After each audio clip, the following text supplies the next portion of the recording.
சரிங்கய்யா. இந்த ஏவல், பில்லி சூனியத்தினால ஒருத்தருக்கு என்ன பிரச்சனைன்னு சொன்னீங்க? அதனால குடும்ப நபர்களுக்கு ஏதாவது பிரச்சனை வருமா?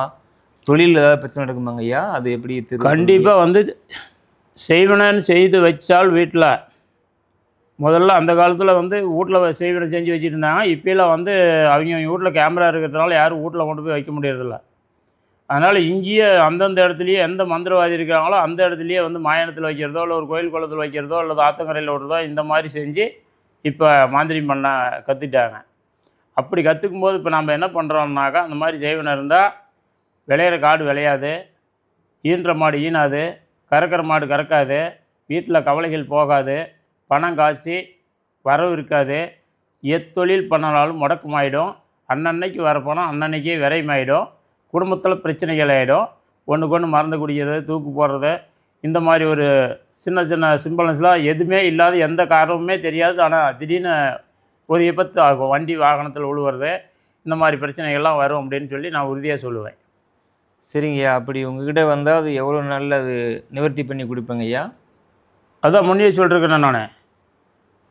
ஒரு 3 நாளையிலேருந்து 24 நாள் வரைக்கும் டைம் கொடுப்பேனே. அதுக்குள்ளே பூர்ணமாக குணமாகும், என்னால் பண்ண முடியும் உறுதின்னு சொல்லி நான் ஜவால் விடுறேன்னே. சரிங்கய்யா. இந்த ஏவல், பில்லி, சூனியம் அது இறைவன்கிட்ட போனா நிவர்த்தி ஆகுமா? இல்லை இது மாதிரி மாந்திரீகம் பண்ணி தான் நல்லா பண்ணிக்க முடியுமாங்கய்யா? இது எப்படின்னு கேட்டிங்கன்னா, சாமின்றது வந்து வேற, மாந்திரி என்பது வேற. நம்ம இப்போ எப்படி சொல்கிறது அப்படின்னாக்கா, அது சாமிக்கு வைக்கிற சக்கரத்தையே வச்சு தான், அந்த மாதிரி சக்கரை வந்து சாமியினுடைய சக்கரம் தான். சரிங்கய்யா. இந்த சாமியினுடைய சக்கரமே தான் மந்திரம். சரிங்கய்யா. இந்த சாமியினுடைய சக்கரம் தான் இது மந்திரம். சரிங்கய்யா. அப்போ இந்த இடத்துக்கே போனால் எப்படி தீரும்? எதிராளிகிட்டேயே போனாக்கா, ஒரு எதிரிகிட்டேயே நீ நேராக போனால் எதிரி எப்படி நல்லா பண்ணுவானே? நல்லா பண்ண மாட்டான். இது உடைக்கிறதுக்கு ஒரு முறை இருக்குது. அந்த முறைப்படி வந்து நம்ம மூலிகையிலையோ அல்லது எந்திரத்துலையோ மந்திரத்துலையோ தான் உடைக்கணும். மந்திரங்கிறது வந்து பார்த்தீங்கன்னாக்கா, இப்போ வந்து நேத்திக்கு முந்தா நேத்தியெல்லாம் மந்திரம் வரல. இதெல்லாம் பாண்டவர் காலத்துலேருந்தே மந்திரங்கள் உருவாகி வந்ததுக்காக எழுதி வச்சுருக்கேன் நான் புராணத்தில். அந்த மந்திரத்தால் தான் செய்ய முடியும். தெய்வத்தை இடத்துக்கு போனால் தெய்வத்து குறைகளை தான் நீக்க முடியும்.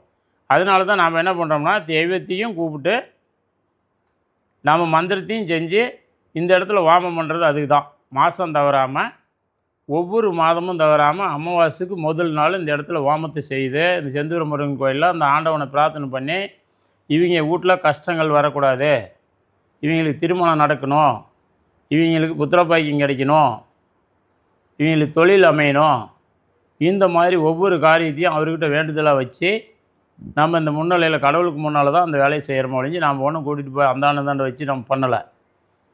நம்ம சும்மா ரூமு போட்டு ஊர் ஊராக போய் பண்ணலை. இப்போ இருக்கிற மாந்திரிகவாதி பூராமே ரூம் போட்டுக்கிறேன், மெட்ராஸில் ரூம் போட்டுக்கிறேன், நான் கேரளாம்பான்.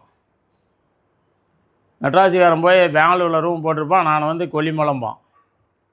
ஆனால் பெரிய சாமியாக இருப்பான், நிறைய மணி போட்டிருப்பான், பார்த்தா அழகாக இருப்பான் ஆள். பேசுகிறது குழந்தை தானாகவே பிறந்துடும்.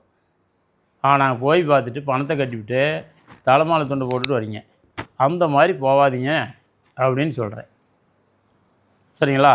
இதுதான் என்னோடய விஷயம். என்னென்னா, உண்மையாக இந்த 5 பஞ்ச பூதத்துக்கு சாச்சா நாம் சொல்வது தான் உண்மை அப்படின்னு சொல்லுவேன். அதனால் உண்மையை நம்பி வர்றதுக்கு நாளாகும், கொஞ்சம் நாளாகும் உண்மையை நம்புறதுக்கு.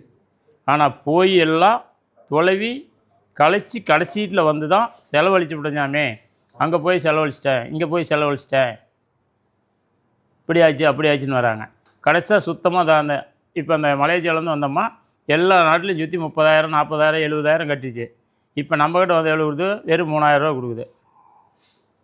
இதில் ஏதோ பண்ணிச்சாமி நான் போயிட்டு பண்ணுறேன்னே. ரைட்டு, என்னம்மா அன்னதானத்துக்கு ஆகட்டும், உனக்கு காரியத்தை முடிச்சு கொடுங்க போமான்னு சொல்லிட்டேன். இந்த மாதிரி ஒவ்வொருத்தருக்கும் நாம் வந்து ரொம்ப பணத்துக்காக ஆசைப்பட்டு 100% நான் பண்ணலையா. மக்கள் நல்லா இருக்கணும், அதுக்கு என்ன வேலை அதை நான் செஞ்சிட்ருக்கேங்க. வணக்கம்.